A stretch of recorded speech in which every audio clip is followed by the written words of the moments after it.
Bien, continuamos.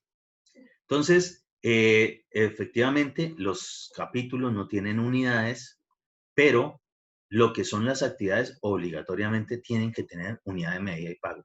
Y ojo, noten que este colorcito y este colorcito están como exactamente iguales o muy similares. Es porque la unidad de medida y pago y el valor unitario tienen mucho que ver, ¿sí? Muy bien, vamos con las cantidades. Entonces, ¿qué son las cantidades? Entonces, sale de los planos de diseño. Es decir, colocar esos numeritos allí, eso sale precisamente de los cálculos de cantidades de obra que vienen precisamente de los planos de donde nosotros extraemos esa información. Debe corresponder con la unidad de medida y pago que se le dio a la actividad, ¿sí? Entonces, pues para el caso de localización y replanteo, si dijimos que era unidad metro cuadrado, pues la cantidad que nosotros vamos a colocar acá, pues ¿qué va a ser? Pues precisamente metros cuadrados, es decir, un área para el caso ese. En el caso del cerramiento, la cantidad, si acá le colocamos unidad de metro lineal, pues quiere decir de que aquí simplemente vamos a medir cuánto es lo que vamos a hacer linealmente de ese cerramiento.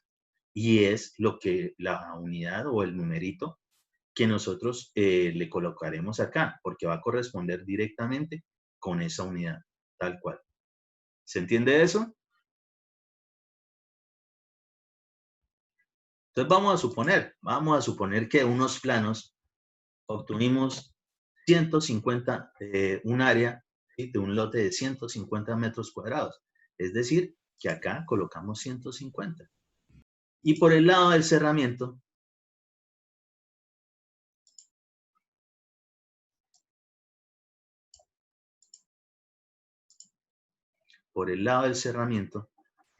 pongámosle que tiene, pongámosle 8 metros lineales, el frente, que tiene vecinos por todos los otros,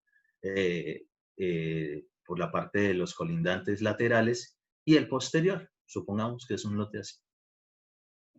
Ok, entonces son 8 metros lineales, 150 metros cuadrados. ¿Sí? Hace referencia específicamente a esta unidad que aparece allí. ¿Entendido? Muy bien.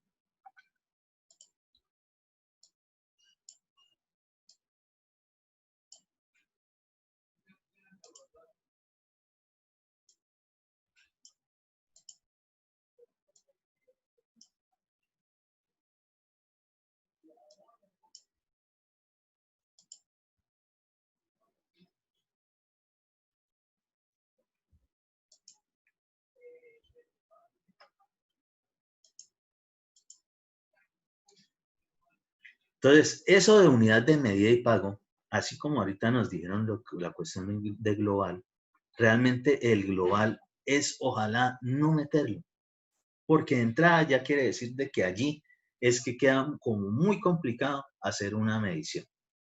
O si definitivamente dentro del proyecto que tenemos que hacer es un tipo de obra, digamos, extra, que toque arreglar algo, pues más bien generamos rápidamente un valor general global para no tener que discriminar y que nos dé de pronto un costo muy pequeño, porque de pronto en metros lineales pues no nos va a salir, digamos, algo representativo o metros cuadrados, sino pues de una vez tanta labor en tan poquito espacio puede generarse como si fuese un global. Tenemos las unidades de metro lineal, ¿sí? Metro cuadrado, metro cúbico, el punto. Los puntos son fundamentales en lo que tiene que ver con las instalaciones en general, hidráulicas, sanitarias, aguas lluvias, eléctricas, a gas, en todas esas, todo lo que sean instalaciones, va a haber punto. Y ojo, pueden entender más o menos el punto como si fuese casi un global, porque el punto precisamente se cobra cuando quedan específicamente armando algo en una zona muy pequeña. Yo les ponía normalmente el ejemplo de cuando se está haciendo, por ejemplo, la instalación de un interruptor eh, eléctrico, que allí nuestro trabajador tiene que demorarse un rato haciendo los empalmes, ¿sí? Colocando muy bien, atornillando. Es decir, el trabajo allí es demoradito, tiene que ser muy bien hecho, pero no se nota que se esté avanzando mucho. En esos casos, más o menos es cuando se utiliza ese tipo de, ¿qué? De unidades. Entonces, el punto es casi medianamente parecido a o como si fuese un pequeño global. Entonces, pero para nosotros tenerlas como unidades dentro de lo que son instalaciones, las conocemos como punto. Además de eso, los puntos son fácilmente identificables visualmente, ¿sí?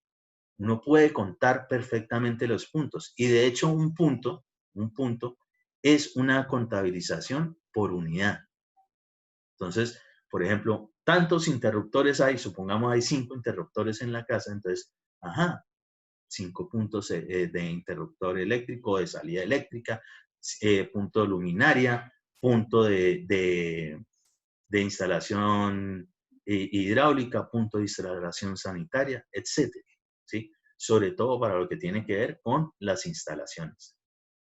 Es decir, para el caso dentro de las identificaciones que ustedes tenían que realizar en sus proyectos, fijo, tenía que haber salido en algún momento los puntos, ¿sí? Los puntos son de esas unidades que usted logra identificar incluso al final de la obra, es decir, cuando ya se hace la entrega del proyecto. Tenemos otro tipo de unidades, por ejemplo, el viaje. No necesariamente tiene que aparecer en todas. A veces lo que tiene que ver con retiro de escombros, simplemente se colocan metros cúbicos y se cuantifica, se cubica. ¿Cuántos son los metros cúbicos de eso? Pues obviamente que esos metros cúbicos harán referencia a cuánto habrá que transportarlo desde donde tenemos el sitio de la obra hasta la zona de deposición de ese tipo de escombros. Pero en muchos casos también se puede utilizar el viaje. Ah, bueno, pues el viaje de tantos metros cúbicos, una volqueta de tantos metros cúbicos, el viaje de escombros desde aquí a donde sea que lo boten, cuesta tanto. Ah, bueno, pues uno le pone eso y contabiliza viajes. Depende del tipo de construcción, pueden manejarlo perfectamente. Los kilogramos, fijo para lo que tiene que ver con acero, ¿sí? El acero siempre para nosotros, en materia de unidades del presupuesto, van en kilogramos. Y eso, pues en general, digamos, son más o menos las unidades que nosotros encontremos. Y lo otro es unidad, ¿sí? Entonces, por ejemplo, lo que tiene que ver, a veces nosotros podemos tener puertas por metros cuadrados o puertas por unidad. Los precios no pueden ser los mismos, no pueden ser los mismos. Es muy diferente contabilizar uno con un precio a multiplicar, por ejemplo, una puerta típica que tenga 2 metros por 1 de ancho, ¿sí? Tendrá 2 metros cuadrados, no puede ser el mismo precio porque nos darían, digamos, valores finales de esa actividad muy diferentes. Entonces, el precio debe corresponder directamente, es decir, el valor unitario debe corresponder directamente a lo que va a ser la unidad de medida y pago. ¿Y por qué eso? Pues porque las cantidades de obra pues también son referenciadas respecto de esa unidad de medida y pago. Muy bien, entonces pasemos directamente a eso. Entonces, el precio de la unidad de medida y pago de las actividades, eso es lo que es el valor unitario. Se requiere para poder pagar o cobrar específicamente lo que se ejecuta de cada una de las actividades. Ejemplo, ¿cuánto cuesta un metro lineal? ¿Cuánto cuesta un metro cuadrado? ¿Cuánto cuesta un metro cúbico? ¿Cuánto cuesta un punto? ¿Cuánto cuesta una unidad? ¿Cuánto cuesta un global, un viaje, un kilogramo? Es decir, esas mismas unidades que ya hemos identificado, aquí el precio lo vamos a poner por uno de esas unidades, la que sea. Un metro cúbico, un metro lineal, un metro cuadrado. Y por eso es que se denomina valor unitario o precio unitario, porque es de uno del componente de unidad de medida y pago de esa actividad. ¿Por qué se hace eso? ¿Por qué se coloca así? ¿Por qué es unitario? Pues resulta y acontece que es porque nosotros, no importa la cantidad de obra que tengamos aquí, ese precio no va a variar. Es decir, si a la final de un proyecto, y esta es la cuestión, los proyectos de construcción medianamente pueden estar variando durante la ejecución por muchas situaciones que se pueden presentar, las cantidades de obra pueden variar. Entonces, de pronto, resulta y acontece que a la final resultó que no eran 150 metros cuadrados de cantidad de localización y replanteo, sino que eran 155. Entonces, si estos son 155 metros cuadrados y nosotros lo hubiésemos tenido acá el precio directamente de los 150 metros cuadrados, pues ¿cómo hacemos para hacer digamos, el reajuste acá? No podríamos. Entonces, para eso, bueno, pues sigue siendo exactamente el mismo precio que nos cuesta un metro cuadrado de localización y replanteo. Y voy a hacer, por ejemplo, aquí también el ejemplito típico. Vamos a centrar esto. Supongamos un precio de localización y replanteo que ustedes consideren o de lo que hayan encontrado por ahí de pronto en su corta investigación. ¿Cuánto creen que puede ser? Más o menos.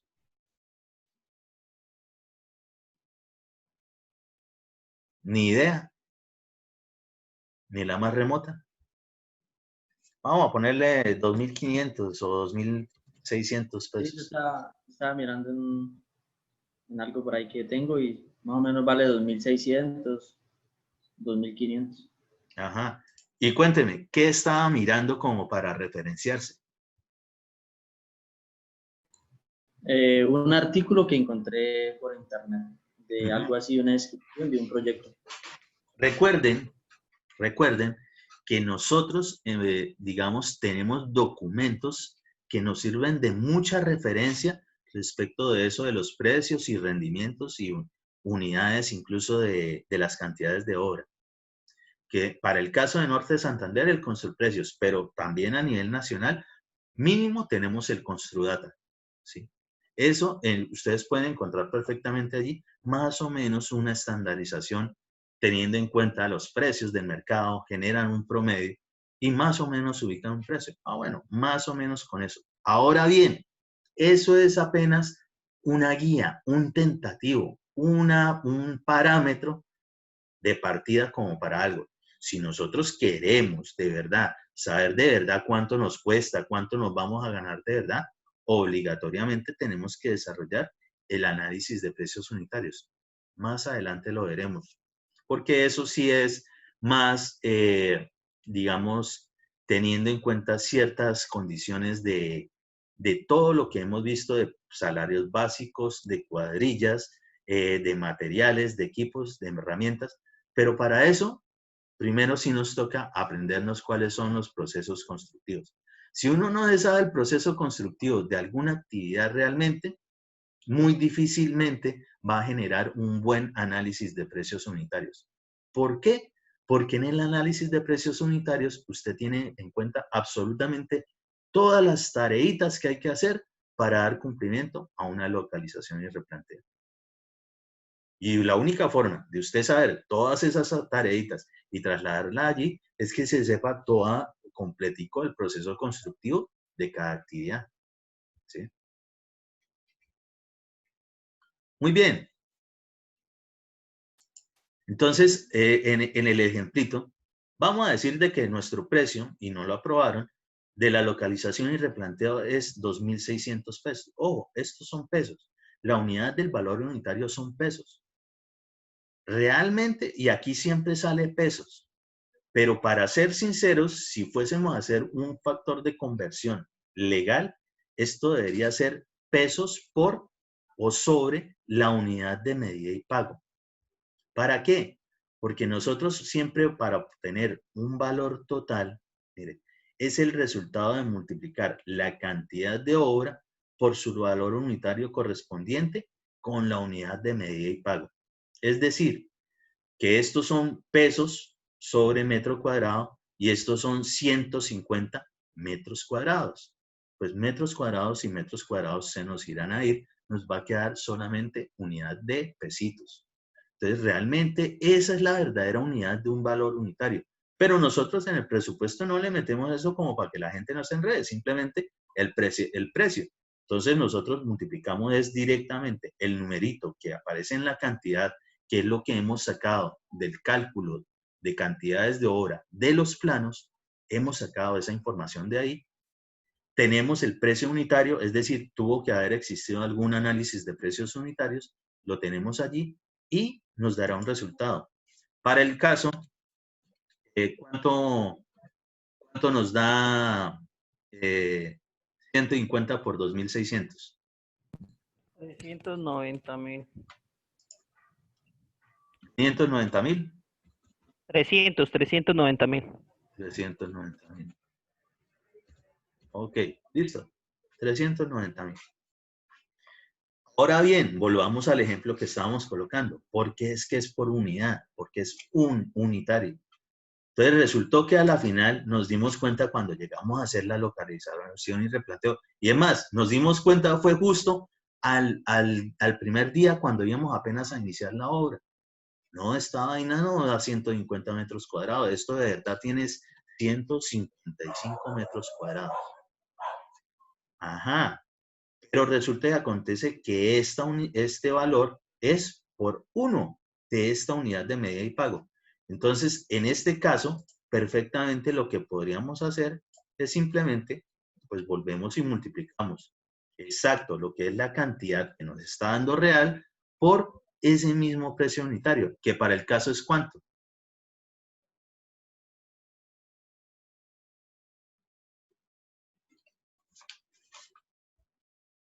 ¿Cuánto da Profe, qué 155? pena, me repito otra. Ok.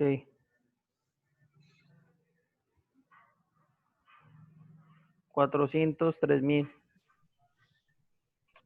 Ok, 403.000.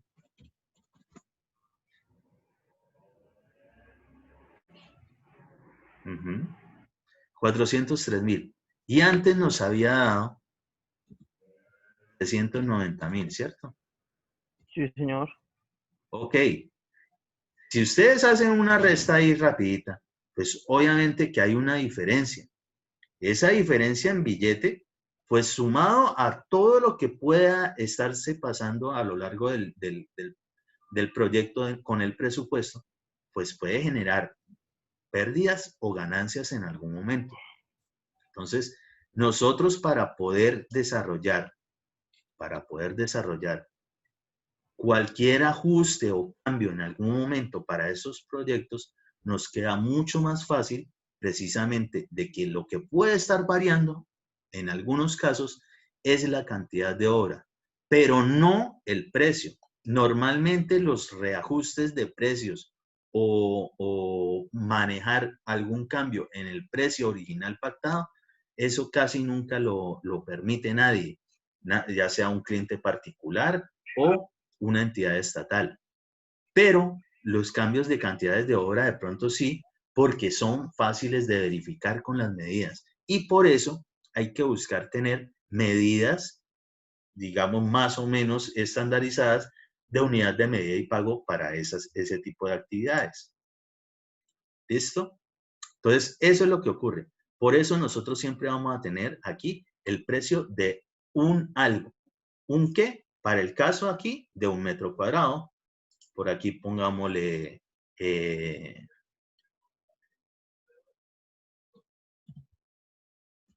voy a poner un valor absurdo. Cuesta 7.000 el metro lineal.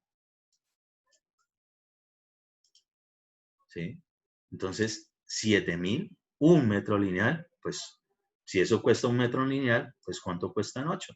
Esos son los resultados que van aquí en lo que es el valor total.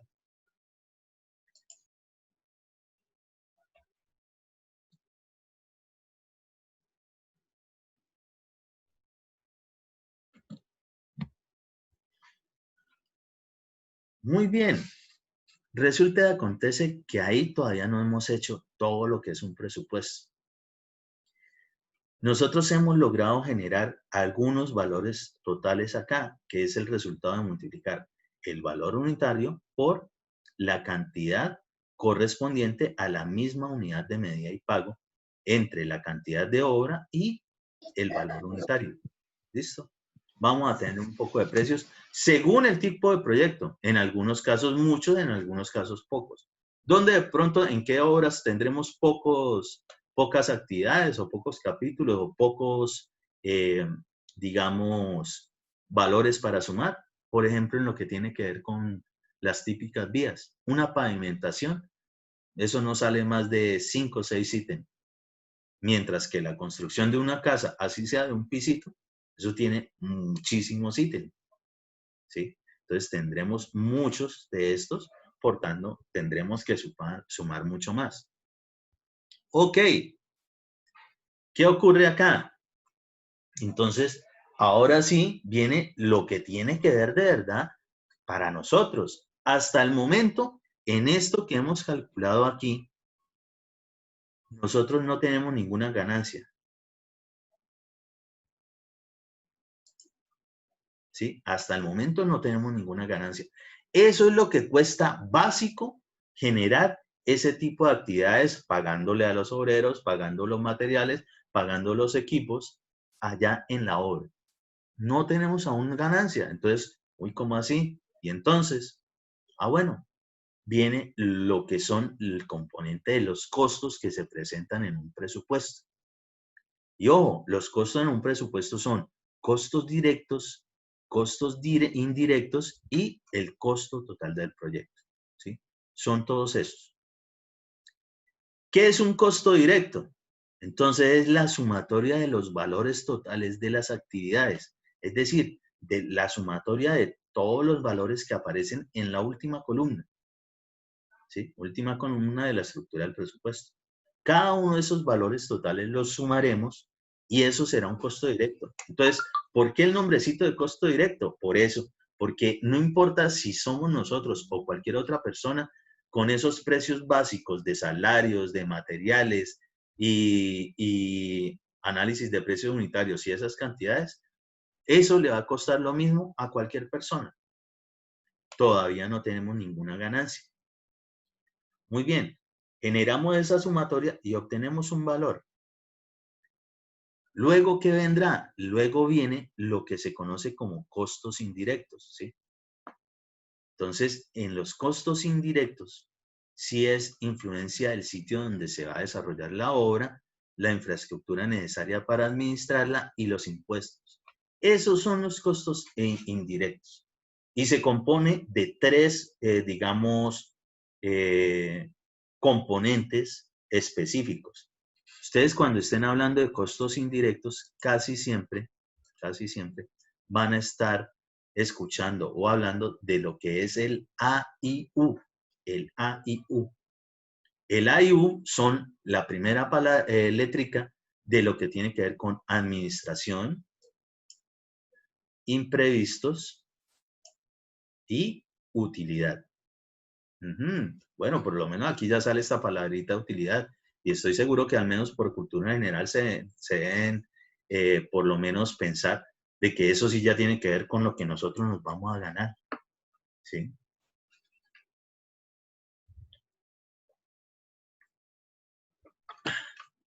Muy bien. Entonces, hay que determinar ahora esos costos indirectos. Resulta y acontece que los costos indirectos o AIU son porcentaje del costo directo. Es decir, si nosotros no hemos determinado la sumatoria de los valores totales, es decir, el costo directo, nosotros nunca podremos determinar un costo indirecto. Y si estamos diciendo que son porcentaje del costo directo, entonces cada uno de estos componentes pues debe ser algún tipo de porcentaje. Entonces vamos a tener la administración, tiene un porcentaje. Los imprevistos tienen un porcentaje. Y la utilidad tiene un porcentaje. Es decir, ese dato de porcentaje que analicemos o que determinemos para cada uno de esos componentes del costo indirecto, ¿sí?, será específicamente el valor que multiplicaremos por el costo directo y nos dará pues un precio, tal cual, ¿sí? Simplemente es eso, un porcentaje de ese mismo costo directo que ya hemos calculado. Vamos a entender un poquito aquí. Se supone que esto sí lo aprenderán muy bien en programación, ejecución y control de horas, pero obligatoriamente toca medio saberlo para saber hacia dónde vamos. Entonces, una vez más, los costos indirectos se componen de administración, imprevistos y utilidad. ¿Qué es la administración en general? Entonces, la administración es toda esa infraestructura que necesitamos para poder desarrollarnos como ingenieros civiles, poder generar proyectos, poder desarrollar cálculos, poder presentar un presupuesto a cualquier cliente. Es decir, dónde trabajamos nosotros, si tenemos una oficina propia, un sitio propio, si lo alquilamos, cuánto nos cuestan los servicios básicos de ese sitio, luz, energía eléctrica, alcantarillado, etcétera, qué tipo de equipos utilizamos allí, cuántos computadores, cuántas impresoras, plotter, bueno, todo lo que sea que tenga eso. Adicional de eso, lo que sea la papelería, si es que por alguna razón nuestra infraestructura da como para eso, pues nuestra secretaria, nuestro secretario, nuestro mensajero o mensajera, en fin, gente que va a trabajar con nosotros en ese sitio. Eso en general, nosotros lo vamos a determinar como un porcentaje. Se supone que todo el tiempo nosotros estamos trabajando, pero algo de eso se lo tenemos que incluir al proyecto en el cual estamos haciéndole el análisis. Entonces, por eso es un porcentaje. Listo.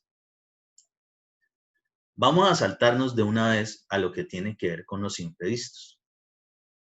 Resulta que acontece que los imprevistos es cualquier cosa que afecta externamente al proyecto, pero que no es culpa del que lo está construyendo. Por ejemplo, ¿cuándo sería culpa del que lo está construyendo? Cuando nosotros, digamos, se nos olvidó calcular bien las cantidades de obra, cuando de pronto se nos olvidó, digamos, contabilizar bien el pago de la nómina, cuando se nos olvidó de pronto pedir el material al tiempo para lo que íbamos a realizar de actividades. Todo eso se revierte en que algún problema se va a presentar en el proyecto. Entonces, cada vez que haya una interrupción en las labores, eso es una suspensión del trabajo. Las suspensiones del trabajo no se pueden presentar porque sí, ¿sí? Tienen que ser con alguna justificación que no sea directamente el proyecto. Como para entenderlo, ¿cuándo de pronto sí es válido de que se presenten imprevistos en un proyecto? Normalmente cuando hay catástrofes naturales, cuando hay problemas de orden público, ¿sí? Es decir, algo externo que nos afecta.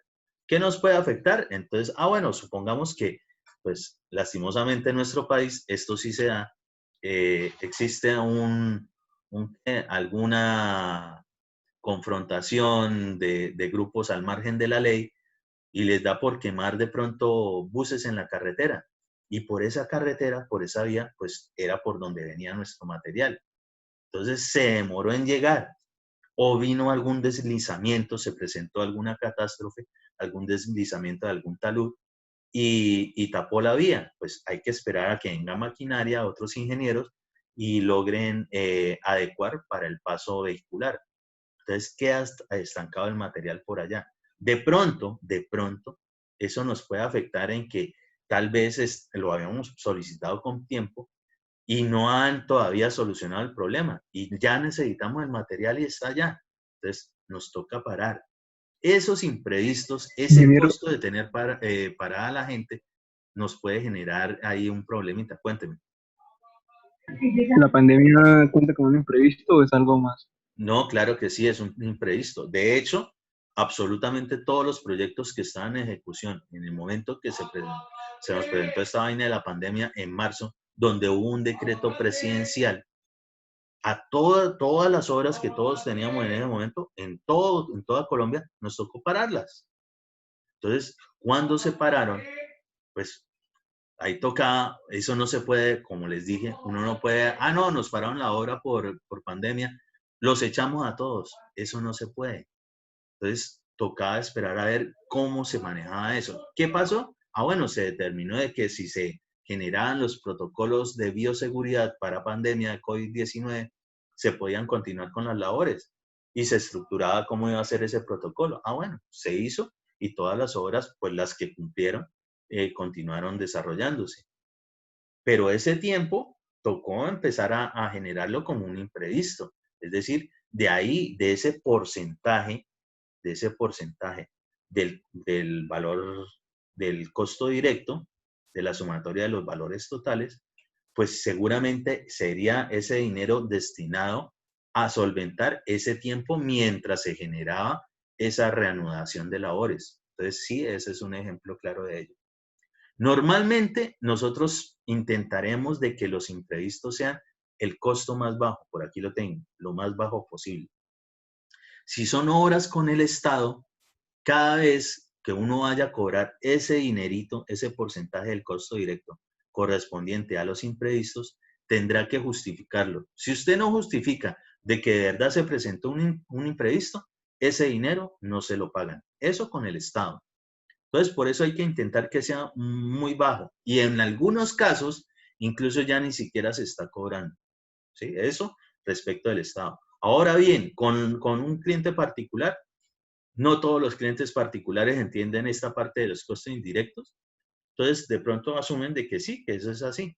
Entonces, pero de todos modos, pues no hay por qué tener un costo muy alto respecto de ello. Se supone que uno proyecta dónde va a ser la obra, más o menos qué problemas se nos pueden presentar durante su ejecución, ¿sí? Más o menos se programa de todo lo que podría ocurrir y pues eso lo convierte más o menos en cuestión económica. Muy bien, y el otro componente del costo indirecto y el que más nos interesa a nosotros pues es la utilidad, porque aquí sí es donde nosotros pues se genera la ganancia. Y ojo, yo aquí les pongo de una vez un dato específico de que la utilidad siempre la manejen sobre el 10%. El 10%, ustedes como ingenieros civiles, más o menos después del segundo contrato que tengan, todo lo que nosotros hacemos son millones de pesos. Cualquier bobada, ¿sí? Cualquier mejorita, cualquier obrita, cualquier contratico que tengamos, todos son un jurgo de ceros a mano derecha, es decir, son millones de pesos. Y resulta y acontece que como nosotros somos legales, pues nos toca pagar impuestos. Normalmente cualquier ingeniero civil que se desarrolle como en construcción, ¿sí?, que de verdad ejerza la profesión, la gran mayoría en menos de nada, ante la DIAN, lo convierten en régimen común. La DIAN para digamos, la estandarización de los ciudadanos, pues tiene régimen común o régimen simplificado. Entonces, nosotros casi siempre nos van a convertir en régimen común. Y en régimen común, que es el que factura, el que obligatoriamente siempre tiene que declarar renta, cobra y paga IVA, eso es lo que significa régimen común. El régimen simplificado no cobra IVA, ¿sí? Mínimo, la DIAN, que es quien toma los impuestos en general, asume de que nosotros mínimo nos debemos de estar ganando por lo menos el 10% del costo directo de ese proyecto. Es decir, como para que no nos vean solamente trabajar. ¿Que puede ser más? Sí, claro que sí. Pues entre más usted tenga utilidad, pues más tendrá que pagar impuestos.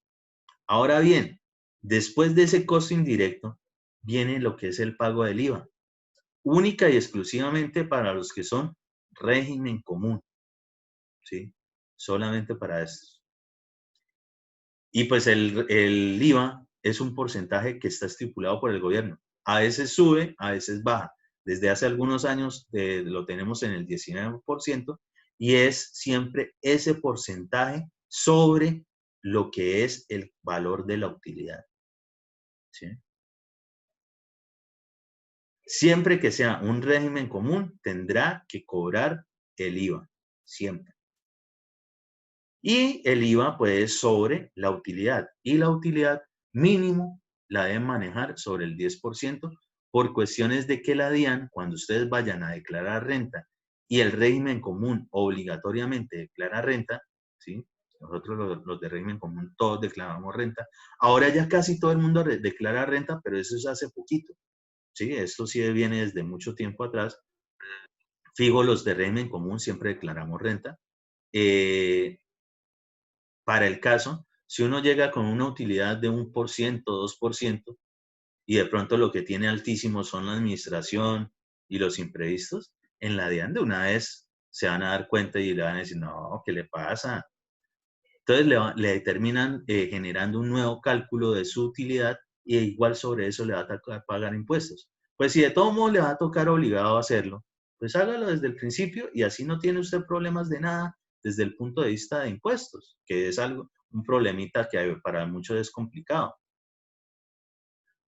Muy bien, y llegamos a lo que es el costo total del proyecto. El costo total es la sumatoria de los costos directos más los costos indirectos.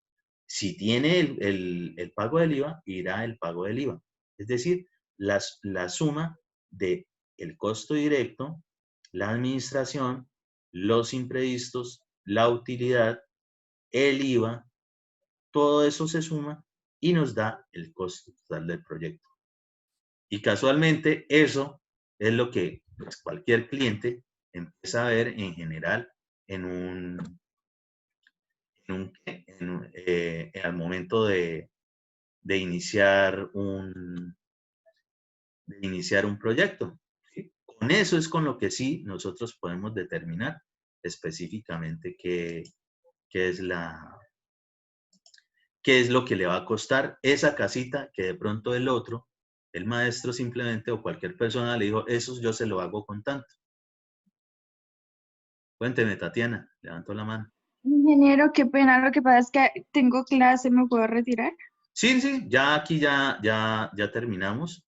Yo les voy a dejar otra cosita para que vayan adelantando respecto de ese trabajo que hicieron, para que, digamos, reafirmen esto que ya miramos hoy, junto con lo que ya trabajaron desde la identificación de las actividades con unidades de medida y pago en sus hogares. Entonces, atentos a una cuestión que les voy a dejar para hacer allí para de hoy.